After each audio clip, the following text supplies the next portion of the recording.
members and friends of Mcc Boston. As part of our 3-week anniversary celebration, let us look back this evening at our first 25 years via the time capsule of our 25th anniversary commemorative program. 20 years ago, we were in anticipation of beginning a new chapter with the calling of a new pastor to Mcc Boston.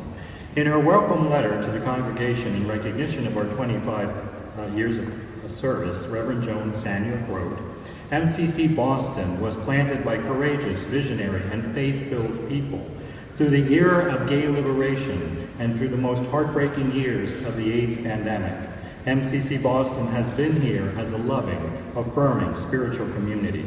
You have been a beacon of hope to the rest of the denomination, pioneering in the use of inclusive language. You have nurtured leaders and teachers, not just for the Northeast, but for the worldwide denomination. You have planted and fostered other MCC church communities, and in your own governance, you have honored the spirit of democracy in seeking to affirm the spiritual gifts of all believers of the people of God at Mcc Boston. It is a good and proper thing to feel pride on this occasion and to thank the Holy One for the years of blessings and grace that this congregation has experienced. 25 years ago, as we sought to plan our future, we also took time to look back at our history, to see who and where we had been. Founded as the Community Church of Boston in September of 1972 by Larry Bernier, Paul Barstow, and Jim Hayes, the church soon heard of UFMCC founder Reverend Troy Perry and was chartered as a UFMCC church in 1973. Mcc Boston originally met in the living room, but soon outgrew that, moving to the chapel at Arlington Street Church, and then in June of 1973, we moved to our present home here at Old West Church. Our first pastor was Reverend Larry Bernier, who appointed Reverend Nancy Wilson as assistant pastor. Nancy was the first to champion the cause of inclusive language, spreading the message throughout the district and then the fellowship. Now an important part of UFMCC, the cause of inclusive language was pioneered at Mcc Boston. Nancy left Boston to begin a congregation in Worcester, and at the time of our 25th anniversary, she was an elder for our denomination and the pastor of the MCC Mother Church in Los Angeles. Nancy's position as assistant pastor at Mcc Boston was filled by Reverend Jeff Pulling, who was the first openly gay seminary student at Andover Newton and went on to assist in the establishment of a seminary for UFMCC at a time when most seminaries wouldn't accept openly gay and lesbian students. Reverend Jeff was a charter member of Mcc Boston until 1996, when he left to pastor MCC in the Valley, North Hollywood, California. Reverend Jeff pictured here with Reverend Larry Bernier in 1973 and at Reverend Jones' ordination in 1997. He also contributed a letter of congratulations for our 25 years of ministry, where he wrote, "I thank God for Mcc Boston, for its early role in helping to transform the MCC denomination and in transforming me personally, and for its faithfulness over the last 25 years in proclaiming a Christian faith of love and justice."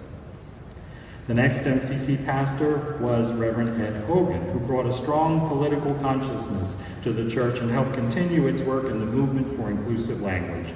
Reverend Ed has also led the church in a counter-demonstration against Anita Bryan as she attempted to hold her Save Her Children rally in Boston.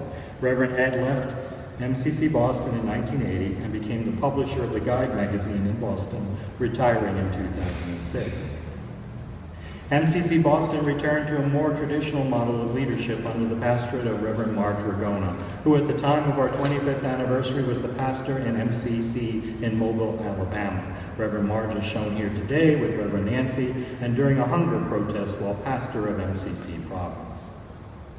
Mcc Boston's next pastor was Reverend Steve Carson, who built the community from about a dozen faithful worshipers to 80 people every Sunday. Reverend Steve Carson left Boston for San Francisco in May of 1989 to return to teaching. During his pastorate, Reverend Carson worked with 3 clergy students, Reverend Justin Tanis, Ellen Davis, and Nancy Boyce. Reverend Justin Tanis went on to write his groundbreaking book, Transgender Theology, Ministry, and Communities of Faith. Our next minister was the Reverend Tim Cook. He was a Methodist minister who came from the ranks of the congregation. Reverend Cook helped lay down the fundamentals for building solid, committed lay leadership. Reverend Tim is also remembered for leading us in Boston's St. Patrick's Day Parade, where we endured physical and verbal assaults.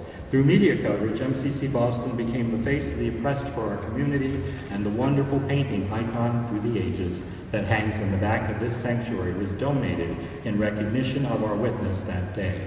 Reverend Tim left MCC Boston in the fall of 1995. At this point, we've come full circle to where we are or were 25 years ago. Today, we are blessed to have Reverend Melissa Pache as our pastoral leader, Reverend Elder Jim Matulski as resident visionary, and our supported, dedicated team of lay leaders and clergy students supporting the ministry of MCC Boston. We are truly blessed. The ministry of MCC Boston has been a foundational presence in the state of Massachusetts and in our denomination for 45 years. As we pass this milestone on our way to our 46th anniversary, be proud of your association with this church and its historical significance to our denomination. And then this week, think about what it means to be a steward of MCC Boston and what ways you can further the ministry of this church.